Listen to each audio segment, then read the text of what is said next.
Hi, my name is Jeff Pagano, and welcome to the Harping on Rugby preview show on our YouTube channel. Please be sure to hit that like and or subscribe button if you can. Joining me to look ahead to Leinster's next Champions Cup challenge is someone back for his 66th Harping cap. Welcome back to Mr. Mark Jackson. Pleasure as always, Jeff. Thanks for having me back. Indeed, good to have you. And before we get to the match, just your quick thoughts on the win over Harlequins. Uh, Odd game. Um, we pulled away in the end with a couple of soft tries towards the end, but listen, we didn't make it easy on ourselves. I thought Quinn sent a pretty young side. It wasn't exactly their full side, and I thought we let them into it with some poor ruck management and some poor discipline.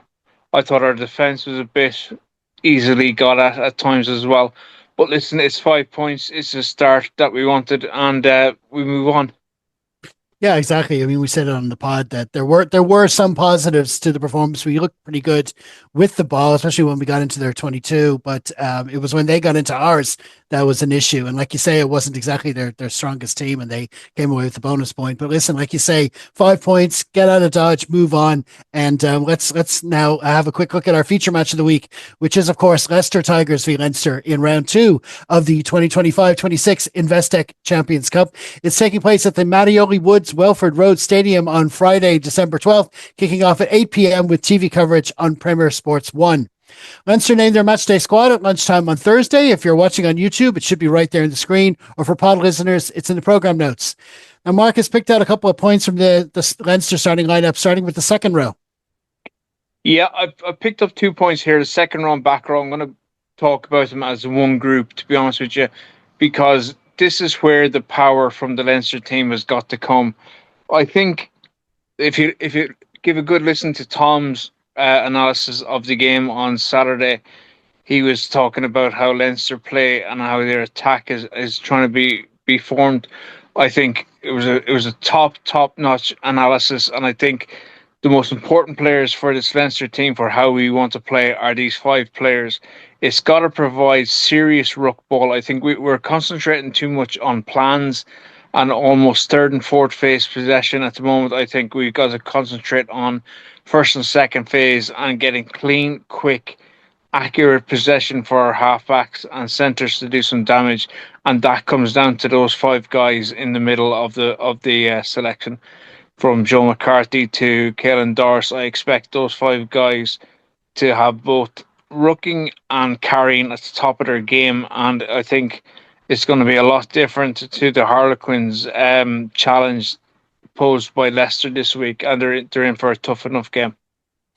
Yeah, absolutely. I mean, we saw R.H. Snyman substituted early last Saturday, but almost seamlessly, we've got James Ryan back from suspension. So he goes in with Joe McCarthy into that second row. And yeah, we're going to need a big shift from them for sure. And, decent cover on the bench as well. Like, Dermot Mangan, no problem seeing him there. He's having a good season so far. A couple of interesting rotations. They flipped Ronan Kelleher and Dan Sheehan, but there's no problem there. And then going into the backs, I see they brought Harry in to start at 10.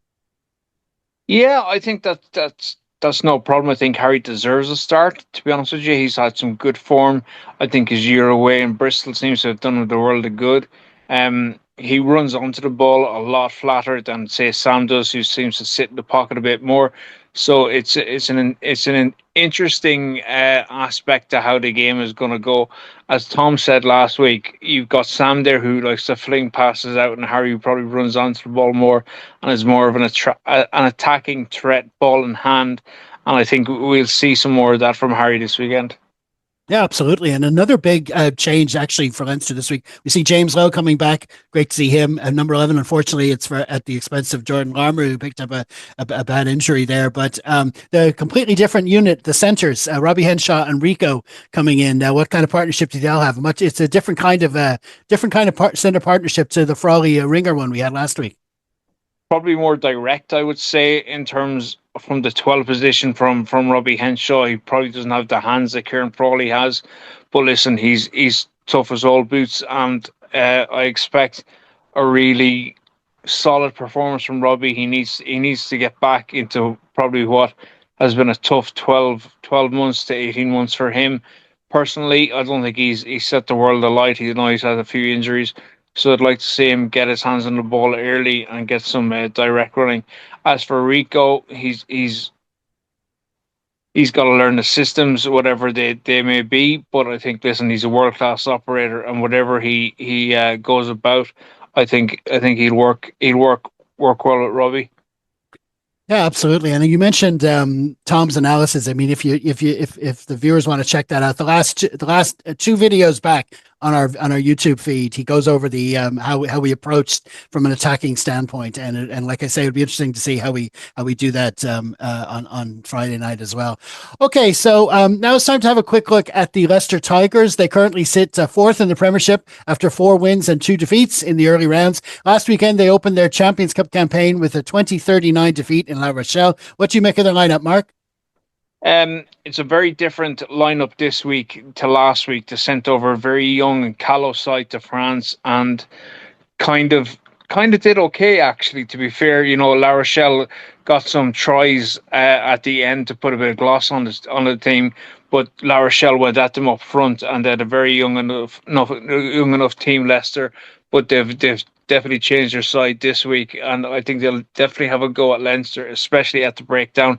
I think Tommy Raffel is a pretty good operator at the breakdown there, and I think he will target, and knowing how teams go against Leicester, I think they will look at different teams that have had success in the past, especially Northampton, who go at Leicester hard on the edges, and especially hard from the edges when they get there. So I think Leicester's style of play of going side to side might be allowed to go side to side early on, and then you will see when they try to come back in first, second ruck, you'll see Leicester really attack those phases. Yeah, I mean, they introduced. They've got 5 internationals back into the team from last week. It's definitely a different outlook, and they'll be definitely looking targeting this game. I mean, one thing's from Leinster's point of view. Whatever we said about what happened against Harlequins, this is definitely a step up. Harlequins like you say, sent a younger team to the Aviva, and this is the Leicester Tigers, pretty much their full strength team at home. So it's definitely a step up in standards. So Leinster will have to be on the ball there. Okay, quick look at the officials. Pierre Brousset holds the whistle there. And it's an all French officiating team. Now the weather, predicted weather for Leicester on Friday evening. It looks good if you're looking to play a kind of a kicking style, the same kind of thing we were trying to do in the Aviva. There's little or no wind, no rain, partly cloudy. Might be a bit chilly, 4 degrees for anyone traveling over for an evening kickoff. But that's how that's looking. And now it's to just have a quick look at the other matches this weekend. What one stands out for you? There's some. I think Munster need to get back on track again. Not trying to be pro-Irish on this, but listen, they took a bit of a pasting in Bath. Bath are a good team, have shown their form coming into the Champions Cup, and certainly the first 20 minutes there was a bit of a rocker for the guys down south. I think Gloucester are a team who have not had the greatest start to the season, and probably could be for the taking. But I think Munster need a good response from the Bath result there.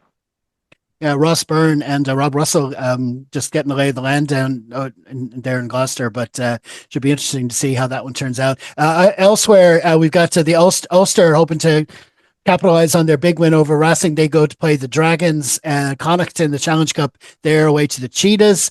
And in Leinster's pool on Sunday, there's Harlequins against Bayonne, but a big match is on Saturday as Stormers hosting La Rochelle. They're probably arguably the two biggest contenders, I suppose, for this pool with Leinster, and we don't actually play the Stormers, so La Rochelle have to travel to both us and them. So with the kind of result they get there will have a big impact on, obviously, Leinster hoping to win the pool to have the best possible seeding. So all eyes will be on that game as well.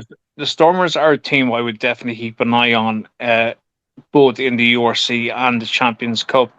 The South Africans team don't usually go full on for both competitions. But listen, they had a good win away at Bayonne last weekend, and listen, they've had a good start. So maybe their attitude may change to the Challenge Champions Cup from now on.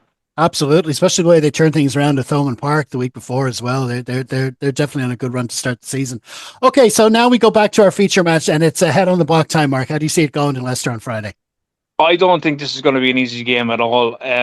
Listen, Leicester are very very good coach. So I think Jeff Parling has had a good CV so far in his young coaching career, and with 5 internationals back in a proper home game for Leicester, they'll put it up to us. I think we might. I will happily take a 3 point win now at this stage, but I think we might just have it by a try in the end.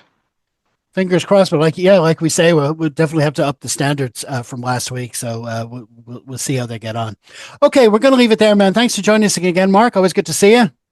Cheers, mate. Thanks a million.